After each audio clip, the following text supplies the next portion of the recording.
I know what the pain feels like. And for me and my sister, we're going to get it together. You know, I'm reaching out. I don't have the answers. I found out about a $30,000 allegation when I watched the TV with y'all. Did I take my sister's money? I did not. We were going through so much 10, 11 years ago together as a family. It was one of the things that, I can't lie, we were both at our lowest. We didn't have money. We all lived with my mother. And that's something that, you know, y'all will see on the show where we say that I didn't have anywhere to live. We didn't. And we pulled through. So when you talk about 30,000 that I don't know anything about, all I said is, can we get clarity about it? Because during that time, we both were helping one another. I just need clarity. What are you seeing? What are you saying? Because I have my receipts and you have yours. But we need to sit down as sisters and not go through this in the social media. Like, on social media, it's not good. We need to sit down and figure out what this is, because we can get through anything, but we have to communicate. We have to talk to one another, because you can't get through anything without that. And I've been convicted already of being a thief, and I don't even know what you're talking about. You put up something online, but Tamika, we both have receipts. We both have receipts. Let's just get through it. What is this? How do we maneuver? How do we get through this? Whatever it is, Tamika, we can resolve it. This is not nothing that we need to perpetuate and continue to move and make people feel away. This is us. We sisters. We've never not been able to talk about anything, ever. And I don't feel like, because of what's going on in this media, that we should use this platform to down one another or to try to make each other feel less than. That's not what this is. We're supposed to be family. And I want my family back. I don't care about nothing else. And I've always said that I don't care about what people say. It's about what I feel like with my sister, how she feels. And I apologize to you, Tamika, if I didn't hear you. If I didn't hear your voice, I'm sorry. I'm trying my best to make it. I'm trying to weather storms in my own personal life. It's like, I'm not trying to negate how y'all's feelings are. It's like, I have to still have peace within. I got to be able to understand how to move. I don't have all the answers. Being a big sister, you don't have all the answers. Sometimes I make mistakes. I'm human. But with us, we have to resolve this. This cannot dampen or drag us out or make us feel like we don't love each other. We love each other. The love is never going to go. Love doesn't just, you can't throw love away. You just can't throw it out the window because something comes on, and you have a hiccup in the road. That's not what this is. I love you with all of my heart. With all of my heart. And when I hear people say, your sister had your back, and we've had each other's backs. I stood up for you the same way you stood up for me. And I won't apologize for that. That's what it is. That's what you're supposed to do. That's how we were raised. That bond can't be broken.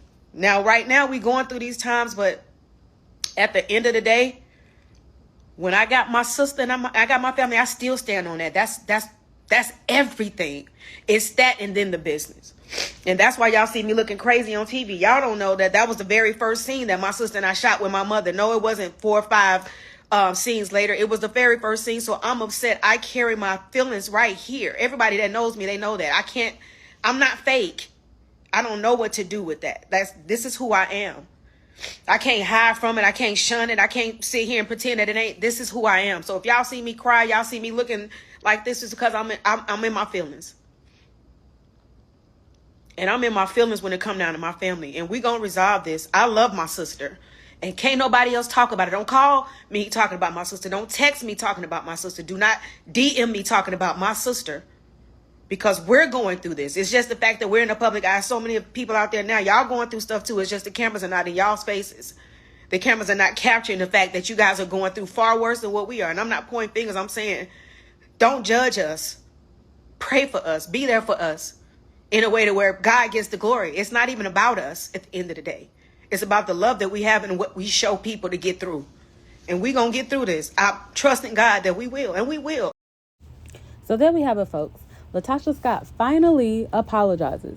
But for me, if you don't take accountability for the situation, is it really an apology? Because what I'm gathering is that Motown has finally finally spoken to you about all this backlash and how it's messing up the numbers of your album and your album is going to flop. I think realization has set in that your album will flop. So now you are on this apology tour, which is what you should have been on in the beginning, and maybe your album won't be flopping right now. But now you're on this apology tour without trying to take accountability. With apologizing, with being sorry, you have to take accountability first. That is first, and then your apology, your apology in words come next, and then your apology in actions should follow. And I don't think we're going to receive an apology in actions, and I don't think we're going to receive accountability. Hell would have to freeze over first for us to receive a daggone accountability. Well, not even us, but for Tamika to receive an accountability. And to be honest, Tamika ain't the only person you owe an apology to. You owe an apology to Kandi, because I went back and watched some of these old interviews, and you guys need to go back and watch this. But Rocky and Tasha been bashing Kandi since the 90s. Like, and the brat even spoke about how Kandi used to always be sad. You really owe Kandi an apology too. You owe Kandi an apology for being the worst kind of big sister, in quotation marks, that you could be. Because this is not what a big sister do. A big sister is supposed to be like a second mother to you. And that is not what you are. You are too selfish to be that to someone. And clearly it shows with your own sister, your own blood sister. I don't know. I mean, if Tamika and Tiny and Kandi want to accept this apology from her, by all means, go ahead. Because at the end of the day, y'all got to find some type of resolution. Either y'all going to mess with her or y'all not. It's one of the two. Right now, it's looking like not, which I understand. But because you don't call Tiny Mama a liar, you don't call your sister a liar, and you don't call Kandi basically a liar. So you don't call everybody in the group a liar, and then you don't talk about Tiny in Kandi voice. So at this point, even if I accept your apology, I don't mean I gotta fool with you. I'm accepting your apology to move on. But I think you owe them an accountability apology, and I think you need to change your behavior. And I really feel like this is coming out of a place of salvaging your gospel solo career. This is not coming out of a place that you actually are sorry for what you've done. You're sorry that your solo career is not panning out the way you thought it was going to be. And now you're thinking in your head, oh, like Kandi said, use them for a safety net. Oh my goodness, where's my safety net? Oh no, I need them back. I need my safety net back. Oh no, this is not going to work. Oh no. Like, that's how I feel like. It's like, alert. Another thing, you and Rocky got an open relationship. Ma'am, that is not Christian. To have an open relationship. How are you? I don't think people understand what gospel music is. Gospel music is not supposed to be like all of these genres out here. Gospel music is supposed to be an extension of your ministry. So you are supposed to be ministering to people through song. That is what you are doing. You are supposed to be touching people's lives, changing lives through song. And what you can't do in the gospel community and in the church, what you can't do is preach to people, minister to people. You can't do any of that type of stuff if you're not right, because it's not coming from a holy place. Like, I don't get how you don't understand. That's not coming from a holy place. I don't want your demons. Like, people don't realize that spirits jump. You can gather a lot of bad spirits, and spirits jump. I don't want your bad spirits coming to me through your song. I'm sorry, but it's a no. So you have to get your soul together, admitting. I'm thinking that this is Rocky's plan. Like, we gonna admit we have an open relationship, even though I sworn, I'm not sure, I gotta go back and watch it, but I sworn on Tasha K, Rocky said this ain't no open relationship thing. We not like them other people. This ain't open. I remember I sworn he said that, but I'm gonna go back and watch to make sure. So allegedly, but this is not what people want, and I don't know who your PR and marketing is giving that your PR and marketing is Rocky, and you need to fire him. Because no, baby, if you had a good PR person right now, like, because I feel like this isn't any accountability. So basically, y'all just trying to change the story up. So if you wanted to change the story up and you had good PR, what you should have done is took the I was cheated on route. That's what you should have took, because people could relate to that. But a lot of people can't relate to open marriage. And then the community that you are trying to get into and minister to, they do not believe in open marriages. Like, that's not in the Bible. That open marriages is okay. That's actually against the Bible. So, like, you're get what audience you're trying to gather here. And then it's giving that you're pulling the sympathy card, which I don't doubt that you're feeling it right now. I do believe that you're feeling it right now. I 100% believe that you're feeling it right now. But I don't think you're feeling it enough to change your behavior and to take accountability. And that is the problem.